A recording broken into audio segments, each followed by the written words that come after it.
0 out of 5 stars. You tried to let lunatics butcher me. That's your damn review. Go read it on Yelp.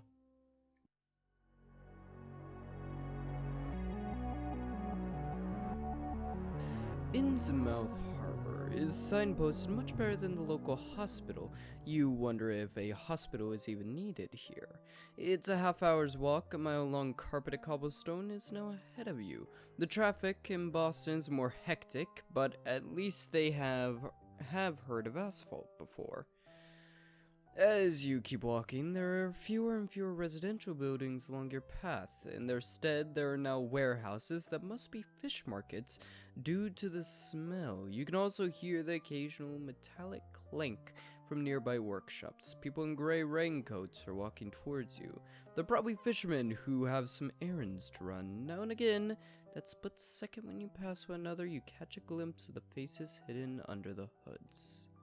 Puffy eyes that look at you suspiciously, although there are a few clouds in skies. There's no chance of rain as far as you can tell. Why are they all wrapped up like that? You wonder if they have a sixth sense for approaching storms. The sounds of the rhythmic blows of a hammer nearby tears you away from these thoughts. It would be interesting to watch the work in a shipyard, but little Tabitha is unlikely to be here to play. From a distance, you can already see the mass of the boats. There's a German Shepherd in my room now. Hi, what do you want? It would be interesting to watch the work in a shipyard, but little Tabitha is unlikely to be here to play. From a distance, you can already see the mass of the boats, which rise up into the sky like a row of spears. You walk along a small street at the quay, with the harbor basin just behind it. Breathe in the sea breeze, look around. Oh, what am I... Okay, yeah, welcome back to the Innsmouth case. I gotta remember. So, if you don't remember, we worked our way through the town square, eventually getting sacrificed, and then we worked our way down into the harbor, and we've been working through a lot of the options here. Relatively, I believe, the lighthouse, the beach, both of which have ended, well, the lighthouse ended with us actually surviving and somehow being better off than we were when we left this reality.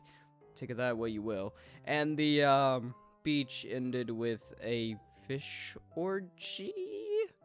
I don't really know, but it was a shorter episode and it was very strange. Yeah. So, I want to get to the church, but it's been so long I can't remember how. Breathe in the sea breeze after I take a sip of coffee. A lot of reading. Your lungs fill with fresh air and a peaceful feeling settles within you. The air seems to do a world of good. More than that, it fills you with life. You should travel to the rural coast more often to escape the noise and smell of the big city. Maybe preferably a coast that isn't covered with fish people that want to kill us. The view of the harbor is splendid. Boats of all shapes and sizes are coming and going. Nets are being emptied out and fish seem to be endlessly splashing into freezer boxes. Local trades are being sealed with handshakes, and at the end of a wide headland, a huge lighthouse watches majestically over the bay. The ideal postcard motif if it weren't for the people. You only know fishermen from the movies, and you have to admit you have certain prejudices. These include, they have weather-beaten skin, and the captains have well-groomed beards. They are either strong, silent types or hard-drinking lads who sing filthy sea shanties. But these creatures in front of you are neither majestic nor leery. They move around more like a tragic hunchback you'd see in French cathedrals. Or the Hunchback of Notre Dame. A few yards to the right, there's a fork in the road and a road sign pointing further north. North. Why am I saying north weirdly? North. Its inscription reads, Innsmouth Paradise Beach. fish orgy. I mean, I think there was another option going down that way, but that's for another time. I've been trying to get to the cathedral. In the far distance, you can see a building that looks like a church. Hang on, a church? On the coast? How eccentric. To the beach, to the church, to the lighthouse. We've been to the beach. We've been to the lighthouse. To the church. The church is located on a hilly overlook. The church is located on a hill overlooking the harbor. You're immediately drawn towards it. You stroll along the docks towards the cliffs. You are taken in the pleasant sea breeze and the hustle and bustle of the ships. Your original mission pops into your mind. This place is so relaxing. It's just too easy to forget about the little girl. Glad to know we are a heartless monster who easily forgets about a missing little girl. Is it a little girl, though? To be clear, like, I don't think anyone who has prompted us on our mission has ever said... Nothing anyone's ever said has indicated that it's a little girl we're looking for. Not sure how she would have got here, considering our dumbass can barely get here. Out of the corner of your eye, you can see 3 fishermen whose boats have just moored. They are not working. In fact, they are not doing anything. They're just standing there, staring at you. That feeling of serenity is slowly overtaken by anxiety. What are you looking at me for? Speed up your pace. What are you looking at me for? What are you looking at me for? You shout across at them, give them an aggressive look. You bet these little sea oafs have never before come across a tough city type such as yourself. One of the 3 is still observing you with a mild interest. The others are looking at their nets. After a few yards, you turn around again. They're all gone. The crew must have disappeared below deck in their little boat. What a strange bunch. Suddenly, it's utterly plausible to you that people in this town can disappear like that. What, like Michael Myers? You're a little closer to the church building now, and you're relieved to find that there are a few dozen people outside its gates, and they're not the usual creepy Innsmouth type. The group are... gesticulating and discussing something in a very animated manner. Normal people. Normal people don't describe others as gesticulating, if I'm even saying that right to begin with. As you reach the courtyard, you're able to assess the situation a little better. 2 groups with the same number of people are confronting one another, surrounded by a few more reserved onlookers. 2 shouty people, who appear to be the representatives of the 2 camps, are facing each other. Oh no, here we go. A bronze plaque is displayed above the gates to the entrance. Engraved on it is... oh god. Estroic Order of Dagon. Ignore the crowd and go into the church. Part of me really wants to get sidetracked from our mission, but part of me really wants to push on to the church.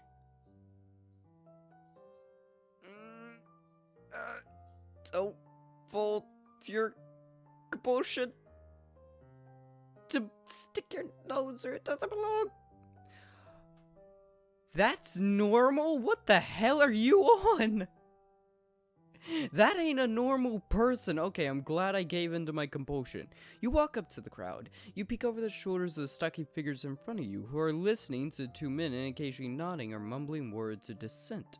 One of the 2 squabblers, a weathered, beaten man with bulging eyes, is just about to launch into the final of his speech. And therefore, Dagon is the one god who created us in his own image, and his only son is Oben Marsh, who came to Earth as man, and he is Dagon himself. Because No, his counterpart interrupts. He is a bearded professor type, dressed in a gray wool sweater, who highlights every word with an aggressive jab of his pipe in his hand. Dagon is the creator of the world, but he is above us. He has no children. Dagon is the creator of the world, but he is above us. He has no children or nothing even close to this kind of a thing. Even saying that is heresy. It is in the writings of his prophet Alab al-Hazard. What? With a scratched up face and in high-pitched voice. I knew it. The sailor repeats these last words. Abhalhazar. What a load of horse dung. The crowd is now on fire. Their fists are raised, and there's a crackling tension among the onlookers.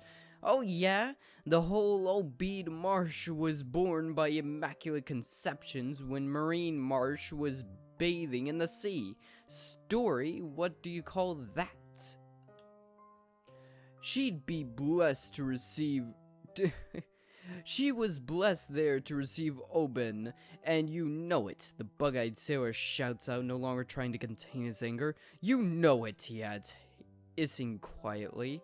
The ongoing murmur of the crowd is occasionally drowned out by the heavy breathing of the two main speakers.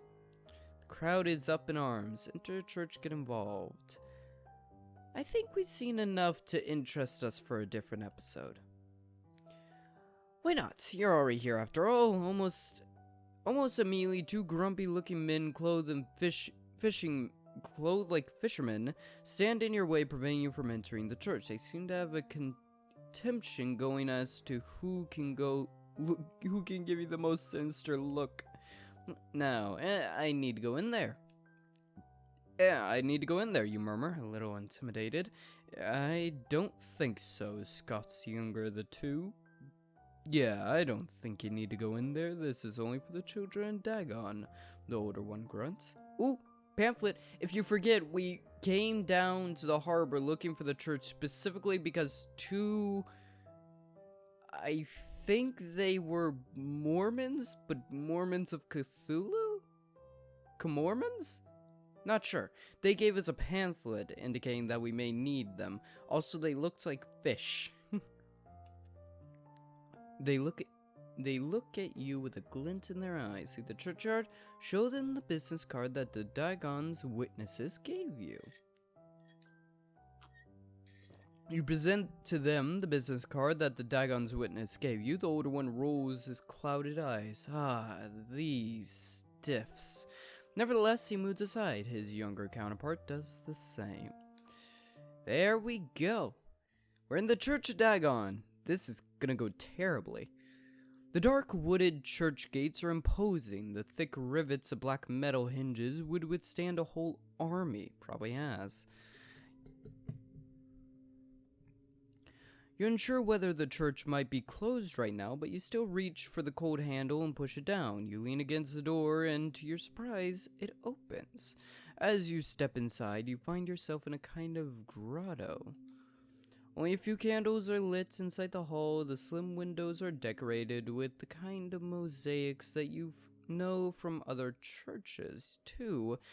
Yet, something is wrong here. You think to yourself, where usually there are red, blue, and yellow specks of light, here there's just a monotonish, greenish-grayish glow, just as if seaweed had crystallized and formed abstract shapes. Rows of benches stretch out all the way to the pulpits, but so many of them have been overturned or vandalized. The church is a ruin, a chilly, uninviting place, like most churches. Cool blue daylight enters through a crack in the ceiling, and just below, a puddle has formed on the floor. You scrunch up your nose at the smell of decay in this place. You look around, leave the church again. It keeps, now it's very sassily telling me that I should leave. I'm gonna keep looking around because to put it simply, it's not my life on the line.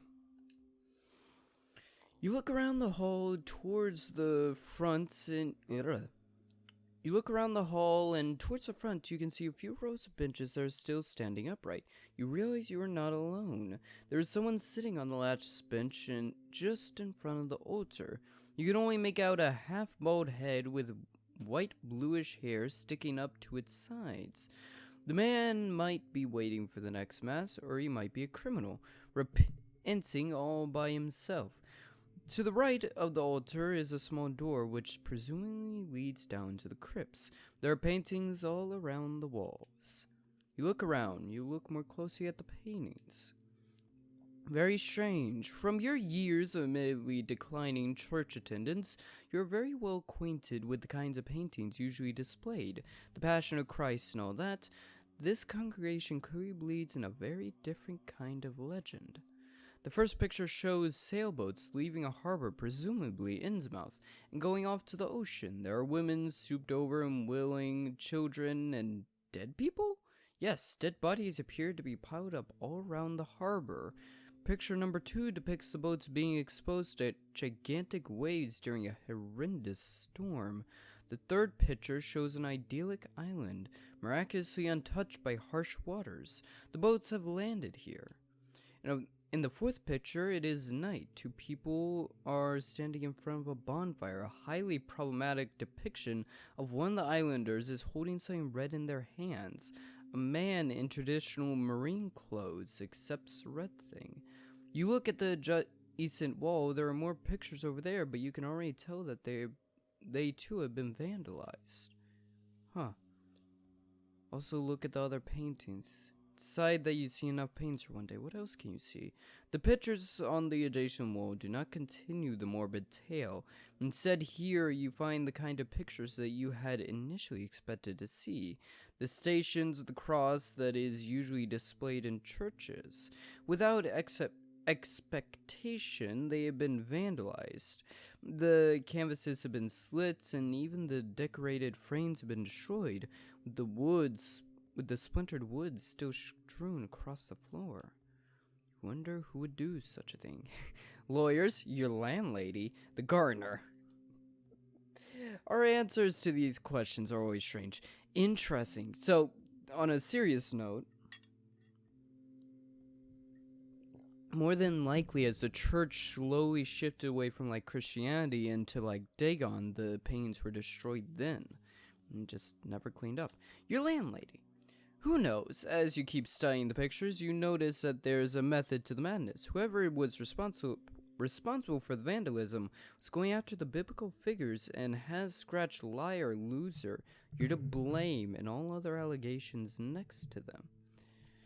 Your mouth has gone more and more. History lesson. Discover fragments from Innsmouth history. Huh.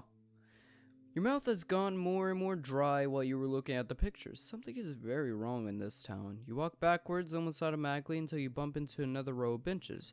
You feel like you see enough of these vandalized pictures and creepy Innsmouth Bible stories. Huh. So much of this town just hidden right below the surface. Walk up to the altar. A sense of morbid curiosity makes you walk over to the other end of the church to inspect the altar. You let out an involuntary wow as you walk up to the raised platform. The place looks like a crime scene. Chairs and shelves have been overturned and wine split over the steps. Seems like no one bothered to wipe it up. Is it wine? It is wine, isn't it? Of course, yes, of course it's wine. You can barely make out the cross that once must have hung over the altar. It too has been destroyed. A fish sculpture has been put in its place. You're still surveying the spectacular scene in front of you when you hear the sound of someone smacking their lips. The old man is sitting in an antique wheelchair with his arms flopping on the armrests. You walk up to him. The smell of old leather mingles with the general odor of decay in this place. The man is thrashing his head from side to side. In the faint light, you can see that his pupils are cloudy, presumably cataracts. He doesn't look at you directly and simply stares somewhere a few yards next to where you are standing. He starts talking in a scrawny voice. "Gray, my son, is that you? I'm sorry, I'm a private investigator. You seem to know something." Yes, Pops. Yes, Pops, you answer, your voice disguised in a painfully deep tone. "Damn it, Gary, what are you doing here, you idiot?" Your jaw drops. Idiot? Of all the lonely and unkept old people out there, you seem to have met the one who, without hesitation, insults his children. Apparently so. "What are you doing here, Gary?" He growls at you more loudly. "I wanted to see how you were doing, Pa." "Kick your ass, Pa!" "I'll kick your ass, Pa!" I'll kick your ass, boy, you say in a chipper tone and earn a throaty laugh, which turns into a rather worryingly violent coughing fits. Even if your day hasn't been too successful so far, at least you've entertained this old man. If only all your missions were that easy.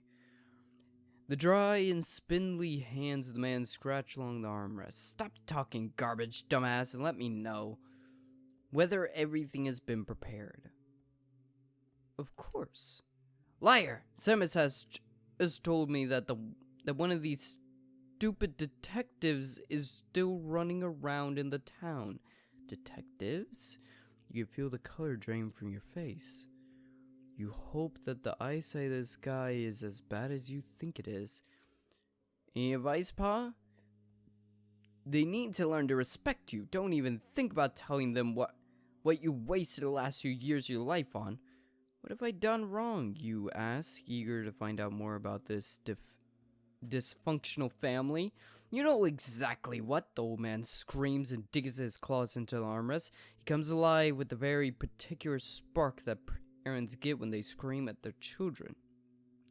Graphic design, what a joke. Don't you dare tell people. I told everyone that you did coastal research at uni. This conversation resembles more and more what you and your actual family talk about. Okay, Pa, you respond automatically. The old man finally seems pacified. Weakened by his tantrum, he sounds slumped back in his wheelchair and smiles peacefully. He is breathing heavily. Anything else? The old man knows more than he lets on. You're certain of that. Anything else, you ask? Once the human sacrifice is in position, nothing could go wrong. Just let their blood flow into the water or stream, and everything should basically work itself. Damn it! His eyes are now burrowing into your forehead. You've watched me do this your whole life. You'll manage, Gary. Oh, son of a bitch. Right. It was a particular Gary in a green hood with fishy hands that slit our throat in the basement of this church some time ago, wasn't it? Good thing the man is half blind, so he's unable to see. The color is completely drained from your face. Did he just talk about human sacrifice? The old man presses his lips. He's probably just trying to provoke you. I gotta go, Pa. You try to sound relaxed, but not as if you're about to have a nervous breakdown. What's this old guy on about? You made the snap decision that you don't want anything to do with him, and so you rush over to the door. Yeah, get your lazy ass into gear. You liberal farts. School has turned you into a right sissy. Liberal farts? You slip back out through a small crack in the gates. An icy wind whips your face, but you still find it warmer than inside the church. You lean back onto the wall of the old church and heave a sigh. Not sure exactly why you left, but you are glad that you did. You go to the beach to the lighthouse. Really? Okay, well, as interesting as that was... Interesting. I mean, we saw everything the church had to offer. We saw some of the history, and we learned a bit more about Gary. Curious. Maybe, if we hold out long enough, we can see through the human sacrifice, but not be the sacrifice, and see what happens. Since I went to the lighthouse and I already know what happens when you go to the lighthouse, I'm gonna go to the beach. I'm gonna get to the part where we go to the fishy orgy, except we're not gonna go. It's cold, you're freezing, which is annoying because you settled down quite comfortably on one of the deck chairs. You could swear you noticed a shadow while half asleep. There was a figure who tried to grab you and carry you away. Was that all a dream? A chilly wind blows in your face. Oh, damn it, this case is going to be the death of you. You simply lie there as if dead. Your attempts to return to a more comfortable position are punished by stabbing pain in your back. Some bit of the chair is digging into you. Probably a cheap model. Damn tight asses, you mutter weakly and push yourself into an upright position. The sun is now set and all other holiday makers have gone. Instead of freezing their asses off, they're probably sitting in a warm hotel by now. The moon illuminates the beach and waves shimmer in its eerie glow. Green, nature is fascinating. You stretch your tense neck when you notice some lights off in the distance. Night has fallen, and with each passing minutes, it seems to get chillier. The light appears to be moving and leading away from the town. You wonder whether you should take a closer look at the spectacle or go to your warm hotel. Now, when I went to the lights, which is the fish orgy, and survived the fish orgy, I can probably die at the hands of the fish if I mess it up. But I managed to survive. I went back to the hotel, I went into a dream, and in that dream, I ended up dying. I was being chased by something. I believe I ran down an alleyway which was constantly shrinking. I think I made it out, but ultimately was caught by the creature and killed, and ended up dying in my sleep. So this time, what happens if we go back to the hotel, but without going to the lights? Will it change? Why not? It's freezing and you're already screwed up the case. The day is over and there's no way you'll manage to find the little girl today. Out to the hotel, leave the beach bar with a heavy heart. You leave the beach bar with a heavy heart and walk back to the harbor. Ooh, are we gonna go back through the harbor? No, straight back to the Ammon. You walk up the stairs to your floor, then strolling along the corridor until you reach the fork with the deceptive mirror. You briefly consider your appearance. Simply gorgeous? I think I chose gorgeous. Quite exhausted. Probably like anyone who spends their holiday in a town like Innsmouth. You're imagining things, or do your eyes seem a little puffy today? All the more reason to go to your room. You enter deeper into the bizarre labyrinth of this hotel floor. You manage to find your room, and you only get lost once on the way. You quietly open the door and enter. Well, it is barely necessary to switch on the lights. You walk towards one of the windows and look out into the starry sky. A huge, strangely green glowing moon illuminates your room like a spotlight. The whole room is plunged into a real glow. Unfortunately, there's no window blinds to block out the lights. Up to bed. I think I went straight to bed. Freshen up first. Fresh armpits are what distinguish humans from animals. You enter the bathroom under the flickering ceiling light, whose lamp has probably never been replaced. I really should have watched this. Take a closer look in the mirror. And do this. You put your toothbrush aside, your hands close around the edge of the wash basin, and you slowly lean towards the mirror. The flickering, glaring light in the ceiling lamp is not exactly flattering. Have you always had those round pop eyes? Has your nose always been that sunk in? And you should really do something about those bulging wrinkles on your jaw and neck. Maybe a facelift, like all those Hollywood stars who have tragically found themselves on the wrong side of 25. Ouch. I'm barely 20 and I'm already... And now you got me worried about that crap. Looking at yourself gives you the creeps. Look closer. I've not done this before. Ooh, you suddenly develop a morbid fascination with your obvious physical decay. The person staring at you from within the mirror doesn't seem to be you anymore, but rather a carnic something of yourself. You were reminded of one of the wolf characters from these old cartoons, the one that makes huge eyes when he sees a scantily clad lady. I think I actually have seen that, except this is real life. Your fingers touch your uneven cheeks, you wander over with your hands, your fingers feel all stiff, like they can't really move them anymore, like they've turned into shovels. You could really use a few hours sleep. Now that you're finally ready for bed, your body feels as heavy as lead. You stand in the middle of the room. The warm, stuffy air gives you a pleasantly tired feeling. You are safe here. There might be insidious menaces out there on the streets, but here you are safe from them. If memory of the Innsmouth case, the book, is anything to go based off of, the events in this hotel are not that of a safe hotel. You drop on the bed like someone who has no intention of ever getting up again. Careful with your words. We're in the dream again. You transition fluidly into your dreams. You've only just closed your eyes and you're already somewhere else. Suddenly, your worries are very different. You're running in a desolately gray maze of winding alleys. You can hear the cheerful laughter of a small child.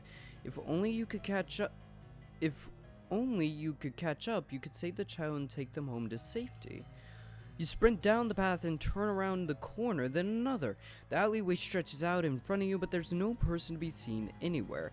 What was that? Was that a shadow at the corner of the street back there? The silhouette of a figure? Look over your shoulder. Ooh. Cast a hasty glance over your shoulder. Then you see them out of the corner of your eye. Shadows, but they have repugnant bodies. You can't really put it any differently. You catch glimpses of oily skin, swollen boils, and even tentacles. Kinky. But nothing stays in one place. Everything seems to be consistently moving around, a body in metamorphosis. Patches of skin tear open and close again with awful smacking sounds. You briefly catch a glimpse of the thing that was following you silently. You know you've already seen more than you should have. I lost my place. That short glance was more than enough. No human being can stand looking at this creature without completely losing their mind. It's right behind you. The figure in the distance has already disappeared behind the next corner. Maybe you can still catch up with it. The alleys wind through the town in confusing ways. Nothing makes sense anymore. Wherever you move, you never arrive in the place that you expected to. It feels like as if slowly but surely you're walking right into the jaws of a massive monster. All of a sudden the walls close in on you and the path becomes so narrow that you have to walk sideways in order to fit through. Whatever is behind you is getting closer. So much time left. Squeeze through, keep on going. There must be another way. I'm pretty sure I tried to squeeze through, face the creature? There's no point in following this endless labyrinth forever. With bated breath, you turn around and look down the street you just came from in order to face whatever is pursuing you. No matter how hard you try, your eyes refuse to look directly at it. The tentacled meatball right in front of you seems to only be a small outgrowth of a much larger but also shapeless and impossible creature that is following you. You begin to disappear? You close your eyes? Screw it, look right at it. It wasn't so bad after all, you thought when you opened your eyes. Whoa! I survived! Holy hell, I looked into the mouth of the void and survived! Oh, that's gonna come back to bite us in the ass. Panting, you wake up. In one more panicked moment, you throw the blanket off the bed. What a nightmare. At least it's over now. Your room is still plunged in the greenish light of the moon. It's still the middle of the night. I've never made it this far. Sleep is out of the question for now. Walk around the room, look at the window. You approach the window, even from a distance, the light of the moon blinds you. Everything is bathed in an unreal green shimmer. The stately house across the hotel, the neglected, wildly growing hedges on the sidewalk, the mob armed with torches looking up into your... The what? They're staring up at you. It's hard to tell who those hooded people are. Without wanting to be prejudged, you assume that they are the good citizens of Innsmouth. That's a damn good guess. Oh hell, this is just like in the book. Some of the figures point with their torches to the room on the higher floors, then they limp towards the hotel entrance. You briefly wonder if these kinds of people might know anything about missing children. No, well, depends. You take flight. I may have an advantage here because I've read the book. I have a feeling this sequence of events, which probably is related to escaping...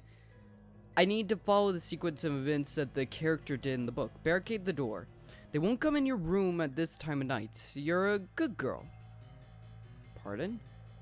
You're a good girl? A blockade should buy you some time. It's almost as if the panic gives you superhuman strength. Without losing much time, you pile up cupboards and wedge them together to build a strong defense. Someone slips a key in the lock of your room from the outside. Yeah, this is exactly like the book. Your insides cramp. How is it possible that that the strangers have access to your room? But your grudge against Mr. Glimmin must wait. You have other worries right now. The doorknob jerks as someone pushes against the door, but it is stopped by your furniture brocade. A few inches, that's as far as the stranger gets. Finally, the angry voice outside speaks up. Okay, does anybody here not have mutated hands? Silence. Spellbound, you listen, but all you can hear is the beating of your own heart. Damn it, growls the stranger. The people start to complain and accuse each other. People seem to be walking up and down, but eventually they move away from your room. Okay, this is a little different. Sounds that the doors of the other rooms are being opened. So you sink down to the carpet. You didn't notice it before, but now you're bathed in sweat. When you can no longer hear footsteps or shouts from the outside, you stagger back to your bed. Although you are not 100% sure whether you are safe, sleep tempts you. Just after midnight and your eyes are tired. Was this the only horde of armed lunatics on the road at that time? Comfortably cuddle into bed, awake and alert under the bed. Spend the rest of the night awake and alert under the bed. Of course, they'll never find you under the bed. You crawl under the bed, trying as best you can to ignore the cobwebs that are covering your face. You lie huddled in the dark and convince yourself that this is a good idea. You struggle. The hours seem to crawl by very slowly. Then it's dawn. In a haze, you walk into the bathroom and change. Your face in the mirror above the sink looks like... Welcome to the hotel masquerade. Survive a night in the Glimmin Hotel. In a haze, you walk into the bathroom and change. Your face in the mirror above the sink looks like it's aged by many years. You walk through the corridors, then down the stairs to the foyer. You give Mr. Glimmin the key. I hope you had a pleasant night in our hotel. Very nice of you to bring back the key. Would you be so kind as to fill out our questionnaire? With a stiff smile, he hands you a sheet of paper and a pen. Can I go John Wick on you with the pen, motherfucker? You gave him a spare key! 0 out of 5 stars. You tried to let lunatics butcher me. That's your damn review. Go read it on Yelp. You rip up the paper, write obscenities in different boxes. Fill in the questionnaire. Maybe he didn't give them the key. You roll your eyes pointedly, but then you start to fill in the form truthfully. Apart from the current personal details, would you recommend the Glimmin Hotel to your friends? How satisfied were you with our service? Was there always a contact person available for you? You whistle quietly. The nerve of him. You love to ask Mr. Glimmin's questions about everything that went on last night, but an instinct that usually prefers to sleep advises you to get out of here while you can. None of the holiday makers that you met around town yesterday are anywhere to be seen. On your way back, the bus leaving Innsmouth for Boston is already waiting for you. So we're just heading back to Boston? It seems to just be waiting for you. You and a handful of disfigured villagers. Not a single tourist is among the travelers. They were probably much smarter than you and all arrived by car. When the old bus starts to move, you decide to stop thinking about it. Months later. What? Boston, 13th of November. You jerk away. Only the pale moonlight seeps through the blinds of your apartment. It must be very late in the night. You're soaked in sweat, as per usual. You sit up on the edge of the bed and try to calm down. You're safe. You're at home. You managed to put an end to your schemes. The kidnappings and all the lies. To their schemes. You escaped, but you're still under the spell of Innsmouth. Really? Bad feeling. You returned to Boston. You did everything you could. Huh. No kidding. For right now, I'm going to end this episode of the Innsmouth case off here. That is really interesting. One problem I know I'm eventually going to run into is the fact that...